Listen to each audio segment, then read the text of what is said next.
Pagi itu, Yuyan berdiri di depan jendela kamarnya yang sempit. Cahaya suram menelusup lewat tirai tipis. Tangan mungilnya menggenggam bingkai foto keluarga yang hampir pudar warnanya. Ia menatap bayangannya sendiri di kaca, melihat wajah yang selalu jadi bahan ejekan. Di luar, suara hiruk-pikuk kota menggema samar.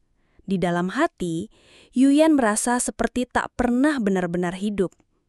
Di ruang makan kecil, Nyonya Han sibuk menyiapkan sarapan seadanya. Tuan Li duduk diam, sorot matanya lelah memandangi Yuyan. Aroma bubur polos memenuhi udara. Yuyan duduk tanpa suara, menahan gelisah. Hanya detak jam tua di dinding yang terdengar jelas. Ayah dan ibu Yuyan saling bertukar pandang cemas di atas meja makan reyot. Mereka tahu keputusan besar hari ini akan mengubah hidup putri mereka selamanya. Yuyan menunduk, merasakan tekanan berat di dadanya. Tak ada tempat baginya untuk bertanya mengapa. Di antara remah sarapan, ada kenyataan pahit yang tak bisa ditolak. Sebuah mobil hitam mengkilap berhenti di depan rumah sederhana keluarga Yuyan. Sopir berpakaian formal turun dan membukakan pintu belakang. Dari balik kaca gelap, siluet tuan lain tampak dingin dan tegas. Yuyan menggigit bibir, takut sekaligus pasrah. Detak jantungnya berpacu kencang. Dengan langkah berat, Yuyan melangkah keluar rumah didampingi ibunya. Tangan Nyonya Han menggenggam lengannya erat, seakan ingin melindungi meski tahu dirinya tak berdaya. Udara pagi terasa menyesakkan dada Yuyan. Mata tetangga mengintai dari balik jendela, berbisik pelan-pelan. Tidak ada tata perpisahan, hanya hening yang menggantung. Di dalam mobil, suasana terasa beku. Tuan lain duduk di samping Yuyan tanpa menoleh sedikit pun. Wajahnya tanpa ekspresi. Sorot matanya tajam menatap ke depan. Jarak di antara mereka terasa seperti jurang yang tak terlihat. Yuyan memandang keluar jendela, menahan air mata. Mobil melaju melewati jalanan kota yang ramai, membelah keramaian seperti dunia yang asing bagi Yuyan. Gedung-gedung tinggi menjulang, bayangannya berkelebat di kaca. Tuan lain tak berkata apa-apa. Jemarinya hanya mengetuk-ngetuk permukaan kursi kulit. Hati Yuyan semakin mengecil di antara gemerlap kota besar. Tak ada satupun yang terasa nyata baginya. Mereka tiba di sebuah gedung apartemen mewah dengan lobi berkilauan marmer putih. Petugas keamanan membungkuk hormat saat tuan lain dan Yuyan berjalan masuk. Yuyan berjalan pelan, merasa kerdil di tengah kemegahan yang dingin. Sepatu tuan lain berderap tegas di lantai marmer. Tak ada yang menyambut, hanya keheningan mahal. Pintu apartemen terbuka perlahan, memperlihatkan ruangan luas dengan jendela besar menghadap kota. Aroma ruangan baru menyergap hidung Yuyan. Tuan lain menggantung jasnya di rak tanpa bicara. Yuyan berdiri terpaku di ambang pintu, merasa seperti tamu tak diundang di hidup sendiri. Suara detik jam digital menambah sunyi. Hari itu, pernikahan sederhana berlangsung di ruangan sempit dengan saksi seadanya. Yuyan mengenakan gaun putih polos yang kebesaran. Rambutnya hanya diikat rapi. Tuan lain berdiri di sampingnya. Wajah tanpa emosi, tangan menyodorkan cincin dengan gerakan kaku. Tidak ada senyum, tidak ada air mata bahagia. Hanya janji yang terasa kosong menggema di udara. Setelah upacara, Yuyan duduk sendiri di pinggir ranjang, menatap jemarinya yang gemetar. Cincin pernikahan terasa asing di jari tipisnya. Dari luar jendela, lampu-lampu kota mulai menyala satu persatu. Bayangan tuan lain terlihat di pintu kamar. Diam, tanpa suara. Antara mereka jarak terasa semakin jauh. Di ruang tamu, tuan lain menyalakan lampu sambil melemparkan berkas-berkas kerja di atas meja. Ia membuka laptop dan langsung tenggelam dalam pekerjaan. Seakan lupa ada Yuyan di ruangan yang sama. Yuyan berjalan pelan, mengamati apartemen yang penuh perabot mahal tapi terasa dingin. Tak ada ruang untuk kehangatan. Hanya suara keyboard yang terdengar. Larut malam, Yuyan berjalan menuju dapur mencari air minum. Bayangan tubuhnya memanjang di lantai. Di kulkas hanya ada beberapa botol air dan makanan instan. Yuyan meneguk air perlahan, berusaha menenangkan dirinya yang masih gemetar. Lampu dapur menerangi wajahnya yang lelah.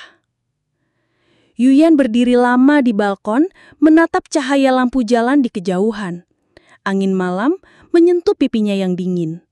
Di bawah sana, kehidupan kota tetap berjalan seolah tak peduli pada kesedihannya. Ia memeluk diri sendiri, mencoba menguatkan hati. Untuk pertama kalinya, ia merasa benar-benar sendirian. Pagi berikutnya, Yuyan bangun lebih awal dan menyiapkan sarapan seadanya. Ia menghidangkan roti dan teh di meja makan. Tuan Lain duduk tanpa mengucap sepatah kata. Langsung mengambil roti dengan ekspresi datar. Yuyan memperhatikan punggung pria itu. Bertanya-tanya apa yang ia pikirkan. Udara pagi terasa berat. Setelah sarapan, Tuan Lain bergegas mengenakan jas dan pergi bekerja tanpa menoleh pada Yuyan. Pintu apartemen tertutup pelan, menyisakan hening yang menusuk. Yuyan membersihkan meja makan dengan gerakan pelan. Ia menatap cincin di jarinya, bertanya-tanya apakah semua nyata. Kesepian menelan pagi itu. Hari-hari berlalu monoton. Yuyan menghabiskan waktu dengan membersihkan apartemen dan merawat tanaman kecil di sudut ruangan. Ia memandangi daun-daun hijau yang tumbuh pelan seolah mencari harapan. Setiap sore, suara pintu dibuka oleh Tuan Lain yang pulang tanpa sapaan. Malam-malam mereka dipisahkan jarak tak kasat mata. Di tengah malam, Tuan Lain berdiri di depan jendela apartemen memandangi kota dari ketinggian. Wajahnya tetap dingin, namun mata memancarkan lelah yang dalam. Ia menghilaf nafas berat, seolah membawa beban yang tak pernah terlihat. Di kamar, Yuyan tertelap sendiri, membeluk bantal dengan wajah letih. Dua jiwa tinggal serumah, tapi dipisahkan tembok yang tak kasat mata. Pagi berikutnya, Yuyan menemukan secarik kertas kecil di meja makan.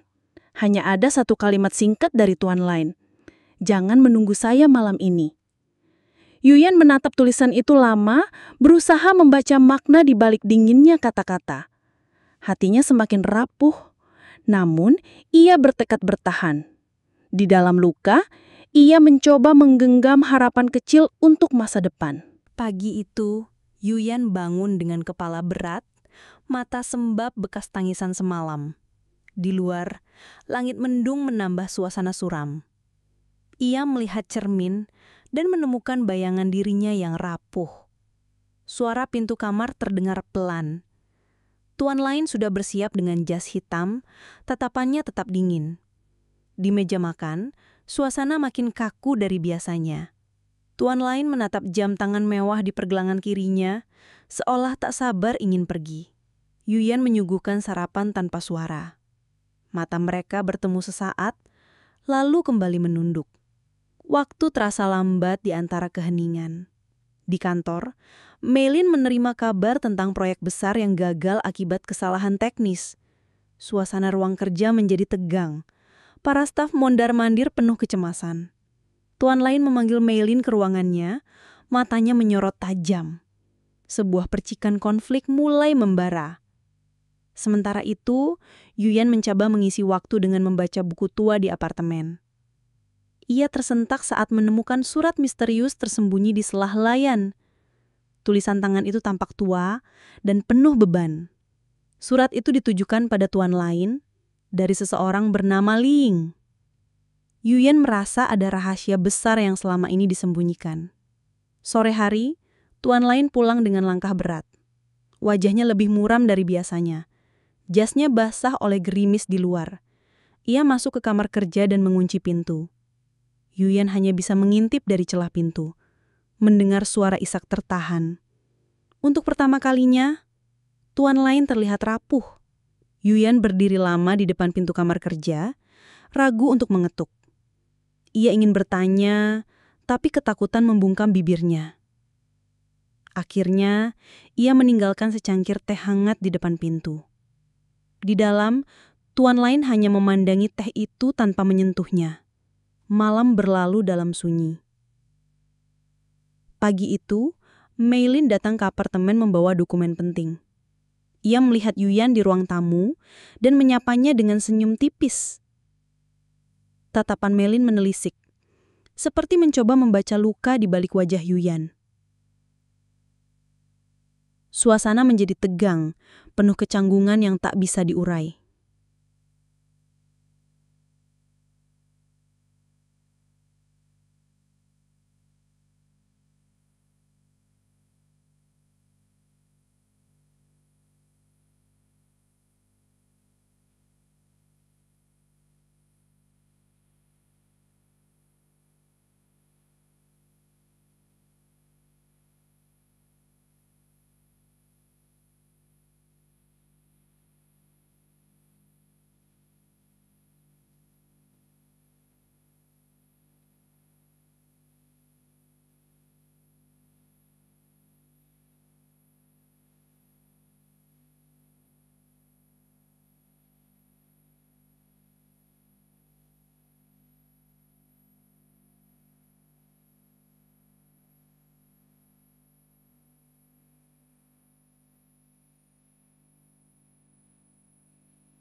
Pagi itu, Yuyan bangun dengan kepala berat, mata sembab bekas tangisan semalam.